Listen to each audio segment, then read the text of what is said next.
So if you have a contact, then please let him know that I'd love to have him for Shabbos Kodesh. We're having a bunch of Chevra, and we hope that Mitzvah Shem. So we're speaking about all the situations that happen in life that when you make the right decision, good things happen. We explained yesterday because there's something called sparks of God that were scattered around the world. Those sparks of God mean opportunities to make good free will decisions. And when you make that free will decision at that place, at that time, there was a spark, there was a godly opportunity that now can be rescued and returned to its source. We said that's like rescuing the princess. The princess that was trapped by the no good one, by the dark forces, and we have to extricate that goodness from the pit, from the place of the no good one. And we told everyone to use that analogy, that imagery of something pure, something good, which is really what your soul is, and that part of your soul got trapped somewhere, got lost somewhere. And when that part of you, which is also that part of God, so to speak, kaviyachol, is trapped in a bad place, so the bad forces get stronger. Because they feed life. It's like they suck life from that princess, and God forbid worse. And therefore the most important thing that we want to do is rescue the princess. To go and slay the dragon. And when you slay the dragon and rescue the princess, you're essentially rescuing that godly force that was trapped, that wasn't able to express herself when it was in that place of the no good one. And that's why you could have a person that he's not acting properly. He's not happy.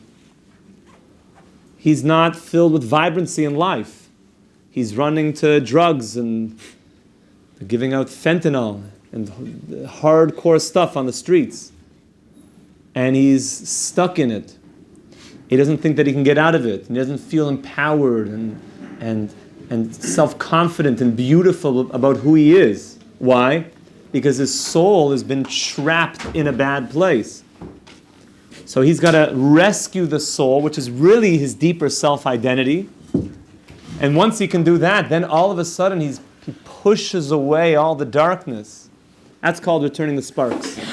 And we said that really he has to extricate this spark out of the belly of the evil one. We need to literally, excuse my French, cause the evil forces to vomit up that spark and rescue it. Okay? This is all the stuff that we mentioned yesterday, some of the interesting Kabbalistic realities of how the world is designed. And we're living in that. And we said, the most powerful way to break through and force that godly energy to come out of the dark clutches? Torah. To learn Hashem's Torah. The Holy Torah.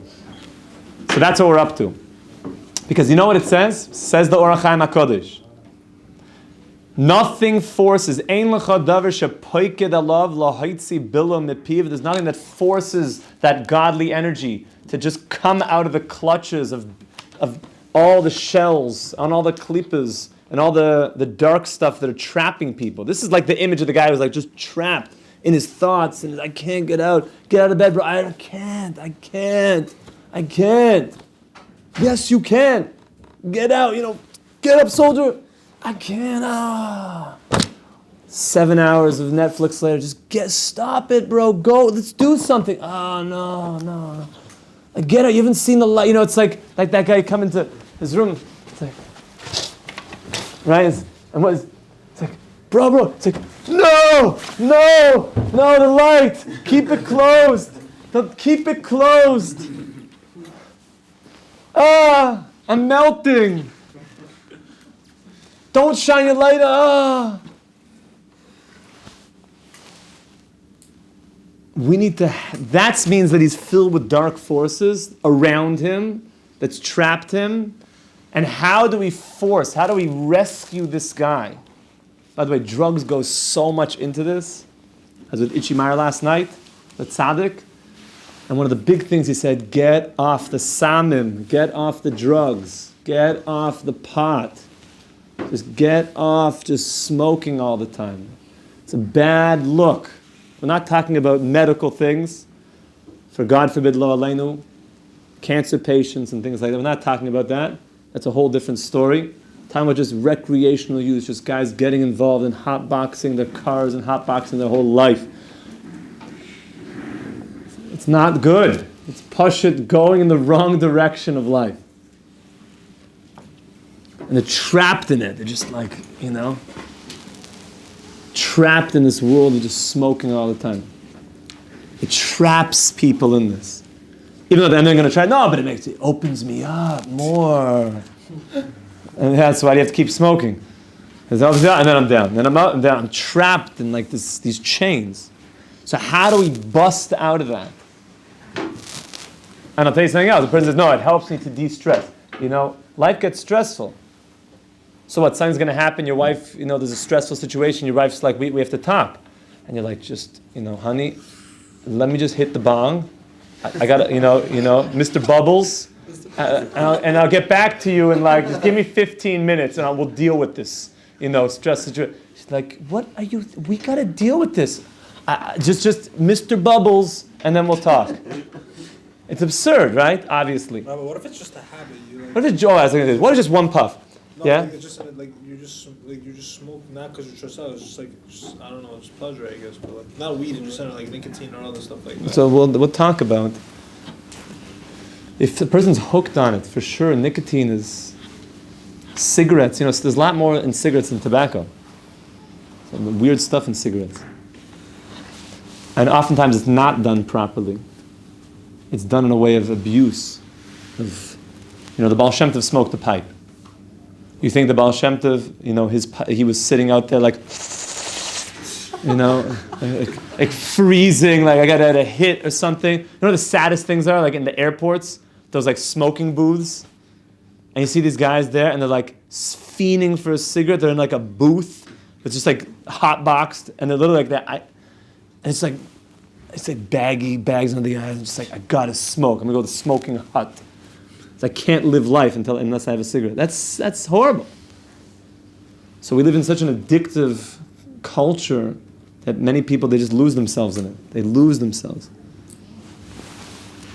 So we want to rescue the sparks. We want to rescue godliness, which is goodness, which is love, which is beauty, everything meaningful in the world, beautiful relationships, long-term relationships, intimacy, compassion, kindness, from man to his fellow, kindness for creation. So nothing does it like Torah. Now look what the Orach Chaim says. Because Torah yasa kol davar ikr. When you learn Torah, you start finding out what's the ikr of life, what actually is meaningful, what your purpose in life is. Until you know that, the godly sparks are trapped by the dark side. They can't get out. He's saying a very deep thing. But once you know what your mission in life is, it's like you take the princess and you say, we're going. I know exactly where we're going. You're able to... It's like a person who comes into the palace and he's like a ninja. He knows exactly where to go, what to do. It's like successful operation. Is that what it is? Yeah. Successful in operation, everything. Operation Rescue Princess. And all of those sparks, and the more that a person learns Torah, and the deeper the Torah, and the more panemius the Torah, and the more that he's learning panemius and Kabbalah, the deeper and deeper, and he's doing it with Ava and Yira, with the right emotional state of being, to be close to Hashem and not for any other motivation, and to know what Hashem wants and to do what Hashem wants. Then he brings all those sparks back. And he takes out of the samach mem what the samach mem, the dark side, swallowed up. And he's able to literally bust the princess out of there. And look what he says. And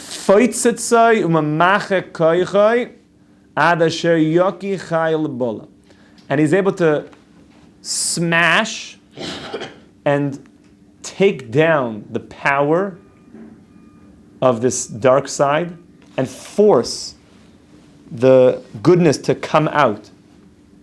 Like, it's imagine a really evil person, he's like clutching something pure and good and holy, God forbid. It's a horrible image. And you're able to like break the clutches of that person. Able to take away the clutches and grab the princess out. But all the while that this evil person is holding on to the, just the image is so horrible, is holding on to the maiden. It's a very terrifying thing.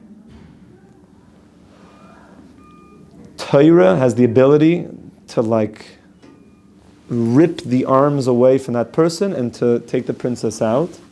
And he brings the Chazal here, famous Chazal. This is a famous Gemara in Kedushin. Everybody should look this up. Kedushin Lamed Avid Beis. From the Talmud, Kedushin 30b. Kedushin 30b, which says, Im Paga B'cha Menuvel Zeh. If this low life comes to you, it's referring to the Yetzer Hara, meaning this low life, this menuvel, this mamish low life, and gets you to try to do something you shouldn't be doing, tries to tell you to do something that you don't want to do, meaning there's a feeling like he's got you in his clutches. How do you punch him out and run? What do you do? Mashchei lebeis hamedrash, it says. It says, take him to Torah, take him to the beis medrash. If he's about to he's got you about, and you're how do you, what's the way to get out? And Rabbi Dober's not there to kung fu the whole situation up. What do you do? Mamish mashchei lebeis medrash, which he's explaining means learn Torah, and you'll be able to fight off those clutches. I'll tell you one story. There was a guy in Eshet Torah, this mamish mega. Okay, listen to this well. There was a guy in the yeshiva. I remember this 13 years ago. He's now a rabbi, a great rabbi in America. And he was in the shower, and we were learning Kedushin, and he heard about this concept of if the Yetzer Hara comes to you, then take him to the beis medrash. Just run. Just run to the beis medrash. So, I don't want to elaborate so much, but he was in the shower and he was about to maybe do something he didn't want to. And his Yetzer Hara was overpowering him. Okay, it was literally overpowering him, and we just heard this, no! He runs out, puts on a bathrobe, a towel, sprints through the road, no! Jumps into Eshet Torah, just yes! Saved his life. After that, this guy got so stark. His mom is a gewaldige Yid. I'm telling you, he took the Gemara literally. He's he literally ran out of the shower, dripping wet, towel, just.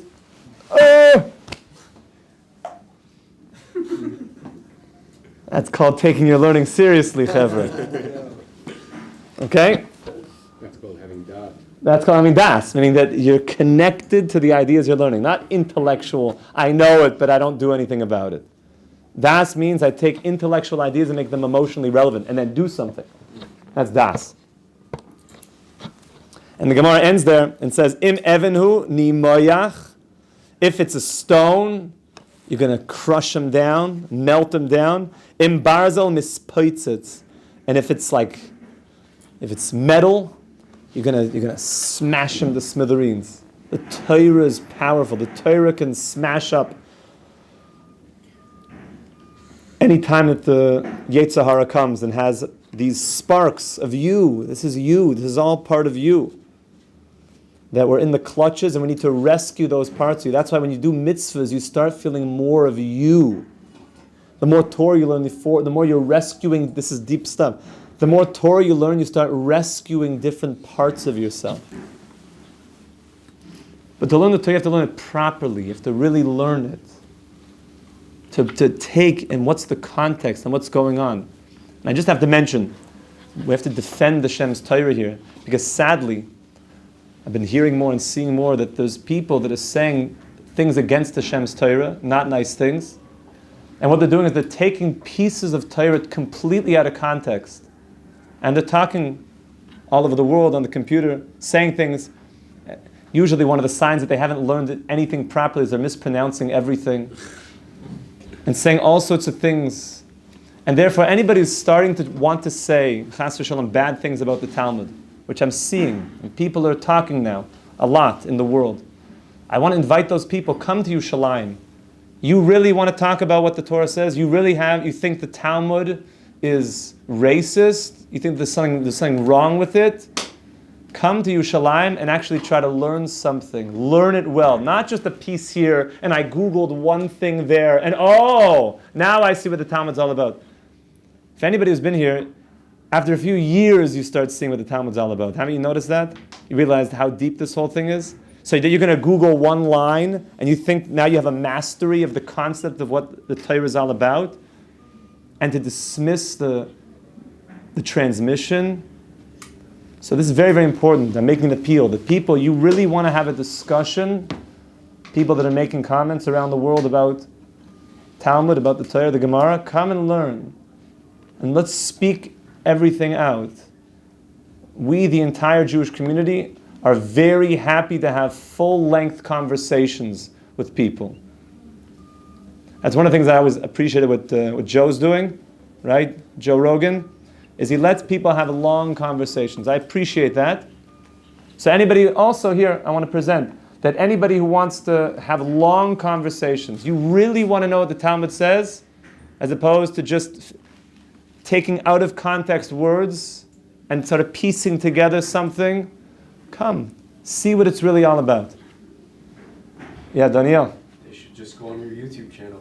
It's not enough. You have to come and to learn and come firsthand.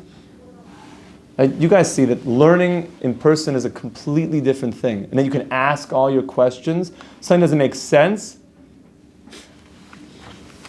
I'll tell you one thing, and you guys tell me if you agree. When I came to yeshiva, probably the most obvious element about being in yeshiva is that every single question is on the table.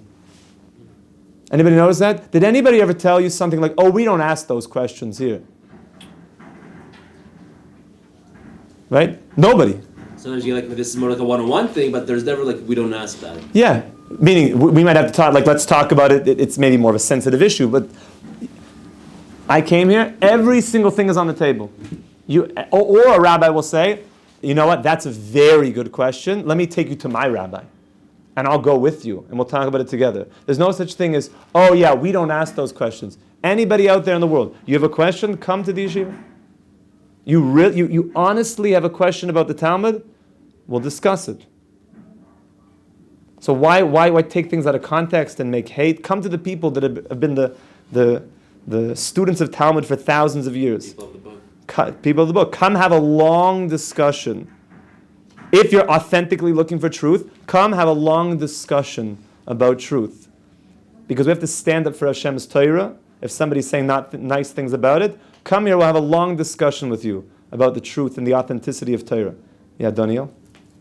Okay, so we study Torah for a place in the world to come and to enjoy this life with maximum pleasure and maximum righteousness. Right? That's right. The Torah is the way that God thinks. So, Kaviyachol, and therefore we're fusing ourselves into God's thoughts and the authenticity and the truth of the Torah. And if somebody wants to come discuss that, come and we'll have a discussion about it. And we'll speak in the way of common sense, and we're happy to bring you all of the evidence or proofs, whatever you want to hear. We will talk these things out. Come have an honest discussion. And be big enough to come and have an honest discussion from the source, from an authentic source. So may Hashem continue to shine His Torah to all of humanity, to open up the hearts of humanity, to come home in Tshuva Shlema, to have real deep desire to see once again the return to Zion, the return of all of humanity to Ein Oid Milvadai, to the awareness that Hashem is for everybody, and that God is for everybody, and that Mashiach will come, and we're going to see global peace, we're going to see great things for the entire world, and we're looking forward to that. Bezrat Hashem with Mashiach Tzidkeinu b'mher v'yameinu. Amen. Have a good Shabbos, Rabbi Yisrael. Kol Tuv. Right, so would you ever want to go to Joe Rogan?